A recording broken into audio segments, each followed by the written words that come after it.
వైఎస్ఆర్సీపీ స్థాపించి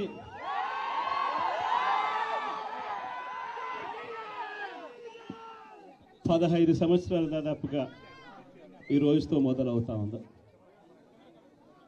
ఈ 15 సంవత్సరాల ఈ వైఎస్ఆర్సీపీ ప్రయాణంలో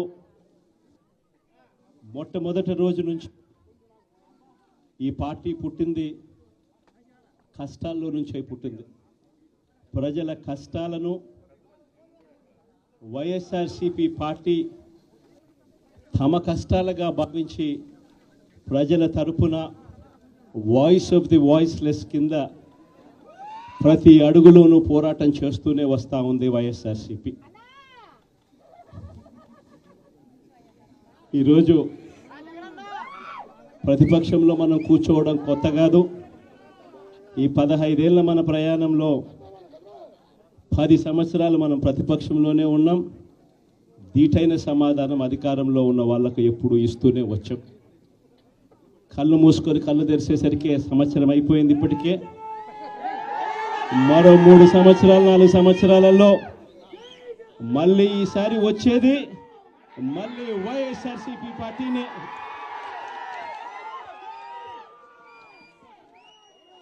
ఈరోజు వైఎస్ఆర్సీపీకి సంబంధించిన ప్రతి కార్యకర్త కూడా గ్రామంలో ఉన్న ఏ ఇంటికైనా కూడా వెళ్ళొచ్చు. ఏ పేదవాడింటికైనా కూడా వైఎస్ఆర్సీపీ కార్యకర్త సగర్వంగా తలెత్తుకుని కాలర్ ఎగిరేసుకొని వెళ్ళే పరిస్థితి వైఎస్ఆర్సీపీకి సంబంధించిన కార్యకర్తలకు ప్రతి ఒక్కరికి ఉంది. ఏ ఇంట్లోకి వెళ్ళినా కూడా వైఎస్ఆర్సీపీ కార్యకర్తను చూసినప్పుడు ఆ ఇంట్లో నుంచి వచ్చే ప్రతి అక్క, ప్రతి చెల్లెమ్మ, ప్రతి అన్న, ప్రతి తమ్ముడు, ప్రతి సోదరుడు, ప్రతి రైతన్న, ప్రతి అవ్వ కూడా వైఎస్ఆర్సీపీ కార్యకర్తను చూసినప్పుడు చిక్కటి చిరునవ్వుతోనే పలకరిస్తుంది. కారణం వైఎస్ఆర్సీపీ ఏదైనా కూడా చెప్పిందంటే చేస్తుంది అన్న నమ్మకం ఈరోజు ప్రతి ఇంట్లో కూడా ఉంది. కాబట్టి ఈరోజు అటువంటి పరిస్థితుల మధ్య ఈరోజు యాదృచ్ఛికంగా విద్యా దీవెన, వసతి దీవెనకు సంబంధించి పిల్లలకు సంబంధించిన అన్యాయాలకు సంబంధించిన జరుగుతూ ఉన్న అన్యాయాలకు సంబంధించిన విషయాల మీద ఈరోజు యాదృచ్ఛికంగా ప్రొటెస్ట్ కార్యక్రమం కూడా జరుగుతూ ఉంది. ఈ కూటమి ప్రభుత్వం వచ్చి దాదాపుగా 10 నెలలుగా వస్తూ ఉంది. ఈ 10 నెలల కాలంలో ఎన్నికల వేళ వాళ్ళు చెప్పిన సూపర్ 6లు, సూపర్ 7లు అన్నీ గాలికి ఎగిరిపోయాయి. వ్యవస్థలన్నీ కూడా చదువులు కానీ, వైద్యం కానీ, గవర్నెన్స్ కానీ, వ్యవసాయం కానీ ఏది చూసుకున్నా కూడా వ్యవస్థలన్నీ కూడా నిర్వీర్యమైపోయిన పరిస్థితులు కనిపిస్తూ ఉన్నాయి. ఈరోజు పిల్లలకు సంబంధించిన ఫీజులకు సంబంధించిన బకాయిలు కూడా సంవత్సర కాలంలో ఫీజు రీయింబర్స్మెంట్కు కావాల్సింది ఒక్కొక్క క్వార్టర్కు 700 కోట్ల రూపాయలు చొప్పున సంవత్సరానికి 2,800 కోట్ల రూపాయలు విద్యా దీవెన కింద 4 క్వార్టర్లకు సంబంధించిన కేటాయింపులు చేయాలి. అంటే 2,800 కోట్లు. వసతి దీవెన కింద ప్రతి ఏడాది ఏప్రిల్ మాసం వచ్చేసరికి 1,100 కోట్ల రూపాయలు కేటాయింపులు చేయాలి.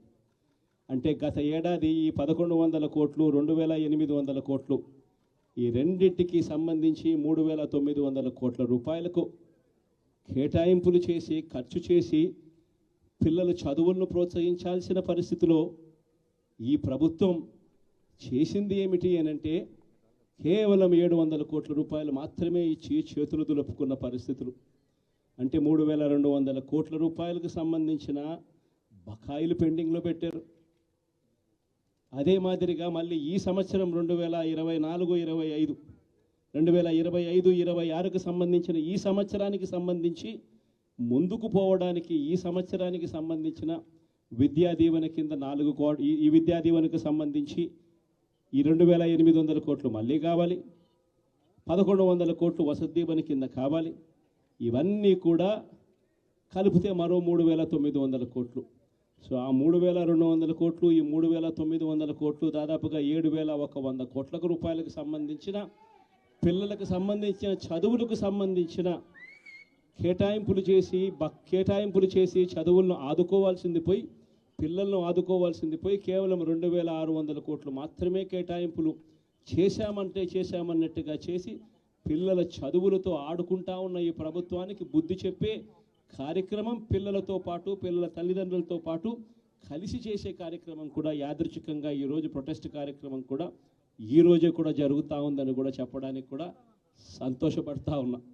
వైఎస్ఆర్సీపీ ప్రభుత్వం ఎప్పుడూ కూడా ప్రజలకు తోడుగా ఉంటుంది, ప్రజలకు ఎప్పుడూ కూడా అండగా నిలబడుతుంది, ప్రజల తరపున ఎప్పుడు గొంతుకై వైఎస్ఆర్సీపీ ఎప్పుడూ ప్రజలకు అండగా ఉంటుందని మరొక్కసారి తెలియజేస్తూ ఈరోజు ప్రొటెస్ట్ కార్యక్రమంలో పాల్పంచుకుంటా ఉన్న ప్రతి ఒక్కరికి, ప్రతి కార్యకర్తకు, ప్రతి నాయకునికి, అదేవిధంగా పిల్లల తరపున, పిల్లల తల్లిదండ్రుల తరపున వాళ్ళతో పాటు కలిసికట్టుగా ప్రయాణం చేస్తూ ఉన్న ప్రతి ఒక్కరికి కూడా ఈ సందర్భంగా మీ అందరికీ కూడా చేతులు జోడించి పేరు పేరున మీ అందరికీ కూడా కృతజ్ఞతలు తెలుపుతా ఉన్నాను. వైఎస్ఆర్సీపీకి సంబంధించిన 15 సంవత్సరం లేక అడుగు పెడతా ఉన్న ఈ సందర్భంలో వైఎస్ఆర్సీపీకి సంబంధించిన ప్రతి నాయకుడికి, కార్యకర్తకు ఈ సందర్భంగా కంగ్రాచులేషన్స్ కూడా మరొకసారి కూడా తెలియజేస్తాను.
వైఎస్ఆర్సీపీ స్థాపించి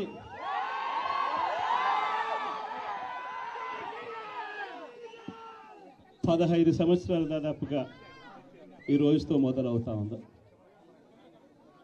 ఈ 15 సంవత్సరాల ఈ వైఎస్ఆర్సీపీ ప్రయాణంలో మొట్టమొదటి రోజు నుంచి ఈ పార్టీ పుట్టింది కష్టాల్లో నుంచే పుట్టింది. ప్రజల కష్టాలను వైఎస్ఆర్సీపీ పార్టీ తమ కష్టాలుగా భావించి ప్రజల తరపున వాయిస్ ఆఫ్ ది వాయిస్లెస్ కింద ప్రతి అడుగులోనూ పోరాటం చేస్తూనే వస్తూ ఉంది వైఎస్ఆర్సీపీ.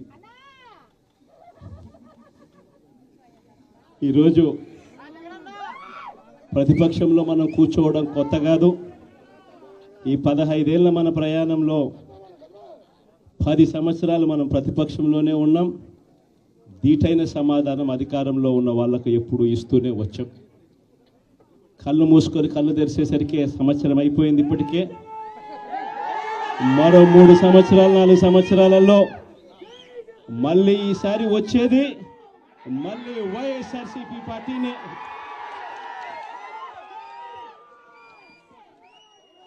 ఈరోజు వైఎస్ఆర్సీపీకి సంబంధించిన ప్రతి కార్యకర్త కూడా గ్రామంలో ఉన్న ఏ ఇంటికైనా కూడా వెళ్ళొచ్చు.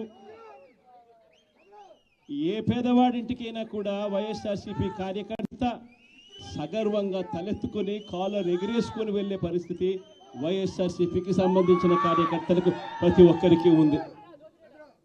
ఏ ఇంట్లోకి వెళ్ళినా కూడా వైఎస్ఆర్సీపీ కార్యకర్తను చూసినప్పుడు ఆ ఇంట్లో నుంచి వచ్చే ప్రతి అక్క, ప్రతి చెల్లెమ్మ, ప్రతి అన్న, ప్రతి తమ్ముడు, ప్రతి సోదరుడు, ప్రతి రైతన్న, ప్రతి అవ్వ కూడా వైఎస్ఆర్సీపీ కార్యకర్తను చూసినప్పుడు చిక్కటి చిరునవ్వుతోనే పలకరిస్తుంది. కారణం వైఎస్ఆర్సీపీ ఏదైనా కూడా చెప్పిందంటే చేస్తుంది అన్న నమ్మకం ఈరోజు ప్రతి ఇంట్లో కూడా ఉంది. కాబట్టి ఈరోజు అటువంటి పరిస్థితుల మధ్య ఈరోజు యాదృచ్ఛికంగా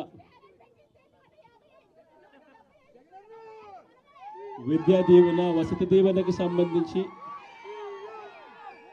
పిల్లలకు సంబంధించిన అన్యాయాలకు సంబంధించిన జరుగుతూ ఉన్న అన్యాయాలకు సంబంధించిన విషయాల మీద ఈరోజు యాదృచ్ఛికంగా ప్రొటెస్ట్ కార్యక్రమం కూడా జరుగుతూ ఉంది. ఈ కూటమి ప్రభుత్వం వచ్చి దాదాపుగా 10 నెలలుగా వస్తూ ఉంది. ఈ 10 నెలల కాలంలో ఎన్నికల వేళ వాళ్ళు చెప్పిన సూపర్ 6లు, సూపర్ 7లు అన్నీ గాలికి ఎగిరిపోయాయి. వ్యవస్థలన్నీ కూడా చదువులు కానీ, వైద్యం కానీ, గవర్నెన్స్ కానీ, వ్యవసాయం కానీ ఏది చూసుకున్నా కూడా వ్యవస్థలన్నీ కూడా నిర్వీర్యమైపోయిన పరిస్థితులు కనిపిస్తూ ఉన్నాయి. ఈరోజు పిల్లలకు సంబంధించిన ఫీజులకు సంబంధించిన బకాయిలు కూడా సంవత్సర కాలంలో ఫీజు రీఎంబర్స్మెంట్కు కావాల్సింది ఒక్కొక్క క్వార్టర్కు 700 కోట్ల రూపాయలు చొప్పున సంవత్సరానికి 2800 కోట్ల రూపాయలు విద్యా దీవెన కింద 4 క్వార్టర్లకు సంబంధించిన కేటాయింపులు చేయాలి. అంటే 2800 కోట్లు. వసతి దీవెన కింద ప్రతి ఏడాది ఏప్రిల్ మాసం వచ్చేసరికి 1100 కోట్ల రూపాయలు కేటాయింపులు చేయాలి. అంటే గత ఏడాది ఈ 1100 కోట్లు, 2800 కోట్లు, ఈ రెండింటికి సంబంధించి 3900 కోట్ల రూపాయలకు కేటాయింపులు చేసి ఖర్చు చేసి పిల్లల చదువులను ప్రోత్సహించాల్సిన పరిస్థితిలో ఈ ప్రభుత్వం చేసింది ఏమిటి అనంటే కేవలం 700 కోట్ల రూపాయలు మాత్రమే ఇచ్చి చేతులు దులుపుకున్న పరిస్థితులు. అంటే 3200 కోట్ల రూపాయలకు సంబంధించిన బకాయిలు పెండింగ్లో పెట్టారు. అదే మాదిరిగా మళ్ళీ ఈ సంవత్సరం 2025-26కు సంబంధించిన ఈ సంవత్సరానికి సంబంధించి ముందుకు పోవడానికి ఈ సంవత్సరానికి సంబంధించిన విద్యా దీవెన కింద 4 కోట్లు, ఈ విద్యా దీవెనకు సంబంధించి ఈ 2800 కోట్లు మళ్ళీ కావాలి. 1100 కోట్లు వసతి దీవెన కింద కావాలి. ఇవన్నీ కూడా కలిపితే మరో 3900 కోట్లు. సో ఆ 3,200 కోట్లు, ఈ 3,900 కోట్లు, దాదాపుగా 7,100 కోట్ల రూపాయలకు సంబంధించిన పిల్లలకు సంబంధించిన చదువులకు సంబంధించిన కేటాయింపులు చేసి చదువులను ఆదుకోవాల్సింది పోయి, పిల్లలను ఆదుకోవాల్సింది పోయి కేవలం 2,600 కోట్లు మాత్రమే కేటాయింపులు చేశామన్నట్టుగా చేసి పిల్లల చదువులతో ఆడుకుంటా ఉన్న ఈ ప్రభుత్వానికి బుద్ధి చెప్పే కార్యక్రమం పిల్లలతో పాటు, పిల్లల తల్లిదండ్రులతో పాటు కలిసి చేసే కార్యక్రమం కూడా యాదృచ్ఛికంగా ఈరోజు ప్రొటెస్ట్ కార్యక్రమం కూడా ఈ రోజే కూడా జరుగుతూ ఉందని కూడా చెప్పడానికి కూడా సంతోషపడతా ఉన్నా. వైఎస్ఆర్సీపీ ప్రభుత్వం ఎప్పుడూ కూడా ప్రజలకు తోడుగా ఉంటుంది, ప్రజలకు ఎప్పుడూ కూడా అండగా నిలబడుతుంది, ప్రజల తరపున ఎప్పుడూ గొంతుకై వైఎస్ఆర్సీపీ ఎప్పుడూ ప్రజలకు అండగా ఉంటుందని మరొక్కసారి తెలియజేస్తూ ఈరోజు ప్రొటెస్ట్ కార్యక్రమంలో పాల్పంచుకుంటా ఉన్న ప్రతి ఒక్కరికి, ప్రతి కార్యకర్తకు, ప్రతి నాయకునికి, అదేవిధంగా పిల్లల తరపున, పిల్లల తల్లిదండ్రుల తరపున వాళ్ళతో పాటు కలిసికట్టుగా ప్రయాణం చేస్తూ ఉన్న ప్రతి ఒక్కరికి కూడా ఈ సందర్భంగా మీ అందరికీ కూడా చేతులు జోడించి పేరు పేరున మీ అందరికీ కూడా కృతజ్ఞతలు తెలుపుతా ఉన్నాను. వైఎస్ఆర్సీపీకి సంబంధించిన 15వ సంవత్సరం లేక అడుగు పెడతా ఉన్న ఈ సందర్భంలో వైఎస్ఆర్సీపీకి సంబంధించిన ప్రతి నాయకుడికి, కార్యకర్తకు ఈ సందర్భంగా కంగ్రాచులేషన్స్ కూడా మరొకసారి కూడా తెలియజేస్తాను.